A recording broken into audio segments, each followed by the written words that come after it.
गणनायकाय गणदैवताय गणाध्यक्षाय धीमहि गुणशरीराय गुणमण्डिताय गुणेशानाय धीमहि गुणातीताय गुणाधीशाय गुणप्रविष्टाय धीमहि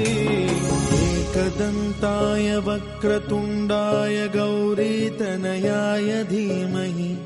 गजेशानाय भालचन्द्राय श्रीगणेशाय धीमहि